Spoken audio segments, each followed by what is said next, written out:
Mhm. Hello and welcome to a Costa Women's Zoom.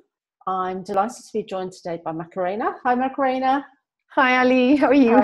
Good. Macarena is originally one of our Spanish members, but she's not been living in Spain for quite a long time. So tell us where you've been living, Macarena.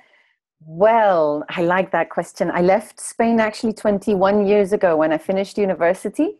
I Okay. studied economics in Madrid and then I left and never came back until last year. So Okay. the last country I was living in was South Africa. So Okay. Cape Town for 4 years for that, yeah.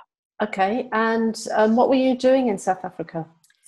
I was actually training as a coach and starting my coaching practice. Before that, I was working in international development. So I studied economics because I wanted to be active in poverty alleviation and women's rights. So I did economics, which was in those days the door to international development. And I worked for the European Commission for a while, managing development funds in the Caribbean. Okay. And then I went back to uni and did public health, kind of honing more the subject of international development. Because in terms of public health, I wanted to get to the point of understanding ownership of your body. And that led me to coaching. So in South Africa, I actually trained as a coach and launched my business. That's the last step. So I'd like to actually know what a coach is, because I think there's a lot of misconceptions around what actually a coach is. So perhaps you can tell us what a coach is. Very gladly to, I'll do that. I've seen there's a lot of misconceptions arriving here in the South Coast. Yeah. Well, a coach is a person who accompanies you on a journey. It doesn't have to be long. That's the beauty of coaching. It's rapid interventions. And the journey is about getting you from A to B, so where you want to head to, in a practical, effective way, hold you accountable, but especially what the coach does, we're not cheerleaders, right? We actually challenge our clients to think differently. So the point of coaching is that we are actually specifically trained to help you regenerate your brain, so to speak. So by us challenging you through powerful questioning, because it's conversations, you get to understand how you normally function.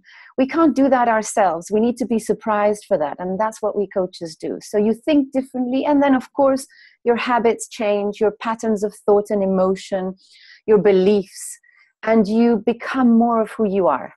Okay. So it's very powerful. Yeah. So what sort of people would use a coach? All sorts of people. I mean, my clientele has ranged from executives in corporations who needed to work, for example, on their performance, on their communication skills, or new leaders who had suddenly jumped up in positions and they needed to readjust, for example, in processes whereby their organizations are also shifting in terms of their structure. So that requires a set of skills that they needed to adapt to, or skills that they needed to discover within themselves. Then I've worked with women, for example, escaping traumatic relationships. So we worked more at a deeper level to harness their self-esteem, get them going in a different life. I've ranged everything from trauma to executives to life coaching, reorganization of your work-life balance, for example. Then I've had very deep philosophical journeys with specific clientele from a specific country that I love, France. Okay.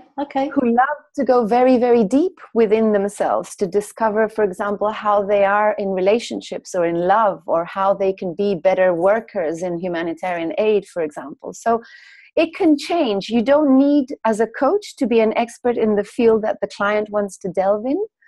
But you have to be an expert in listening and reading where the client is heading and anticipating that by honing the moment and making them take the leap, so to speak. That's what we do.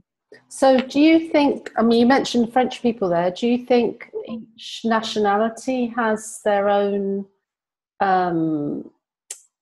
things they want to achieve, or they look at life in a different way, or they look at personal development in a different way? I love that question. I've thought about that actually, but when you ask other coaches, are there cultural differences? There are cultural differences. For example, I'll tell you about a plan I have later for next year. I'm organizing a program of coaching for a Chinese audience. Okay. And for example, some people, some cultures prefer things to be taught to them, for example. Other cultures are more individualistic, maybe, and they are very happy with discovering things within themselves. Now, strictly, coaching should be about harnessing what is already in the client so that that comes out. We're not here, and I really would appreciate that the coaching profession keeps its purity, because there are a lot of people who then go on ego trips and they say, oh, now I can teach people what to do with their lives. Actually, that doesn't work. From the neuroscience perspective, that does not work. You can learn content, you can learn technical content, but in terms of how to manage your life, it has to come from within. So yeah, there are different cultures in terms of how they like to understand themselves. Some cultures also are much more open to go much deeper within their souls, right? That's why I like the French clientele that I've had. You can see it in French movies. People like to discuss deep issues about life. But in general, I think as humans, we all want the same things deep down. Okay. It's a question of being a savvy coach and knowing how to get that trust of the client so that the client then is able to open up and delve within themselves. Does that make sense? Yes, yeah. So one question then, thoughts on us all being connected? So all the different nationalities being connected in some way. And I know that's the passion of yours, the connection side of it. Well, the way I've lived in different countries. I'm the typical third culture kid. So the more you travel, I think it was Aldous Huxley that said, the more you travel, the more you realize that nobody's right. And I love that phrase, because you understand then the commonalities that bring us together. And yes, from a philosophical and a psychological point of view, I really strongly believe that we all humans have the same deep longings, for example, the same deep needs. We all long for connection, belonging, love, value, purpose in life. And the beauty of coaching, I found, is that it enables us to get to that level beneath the feeling level, beneath the thought level, beneath the behavior level, to get to that level of deep needs. And at that level of deep needs, we are all the same. So that does bring about hope in a way, because we can reach a level of understanding if we're all more aware of our own needs. And that's something I do try and bring forward in my work. Okay. Yeah. Okay. Well, to do something slightly different now, I'm going to throw 5 quick fire questions at you. So, okay, I'm ready. Marks, get set, go. Favorite part of Spain? Andalusia. Okay, good. And Madrid. Okay. I have a special love for Madrid. Yes. Okay, good. Favorite tapa? Favorite tapa? Boquerones en vinagre, definitely. Okay, perfect. Yeah, I agree with that one. And we're very lucky here in Andalusia to be able to have them every day.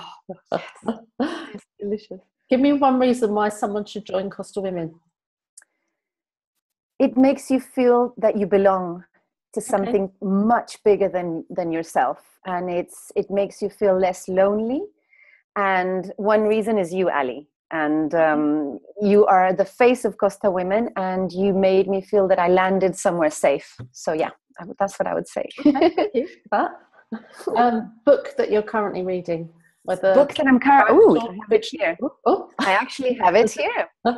This is called At the Existentialist Cafe, Freedom, Being and Apricot Cocktails.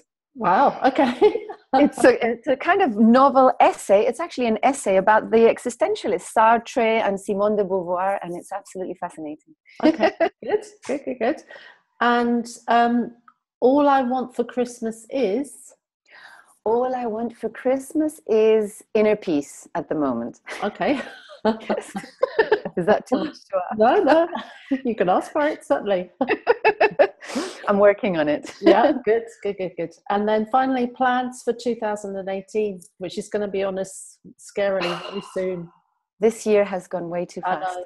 Yeah. Really, way too fast. I don't know if it's because I'm getting older.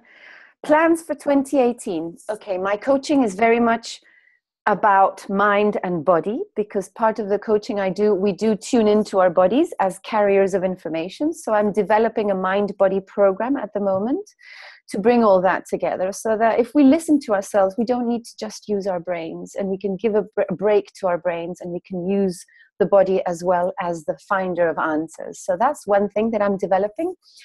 I'm also coming together with another colleague of mine. She's a personal trainer, and we're developing a program to offer our clients, me from the coaching perspective, and she would be the personal trainer. So that's in the pipeline as well. Yeah. And I'm developing, as I said, a little program of coaching for a Chinese audience in Hong Kong with a colleague over there. So hopefully that will come up as well. Wow. And lots of little things going on. So very busy 2018 ahead. I hope so. Yes, I'm ready for it. Okay, good. Well, really nice talking to you, Macarena, and hope to catch up with you again very soon. Definitely. Thanks so much, Ali, for having me today. You're welcome. See you soon. Bye. Bye. Bye.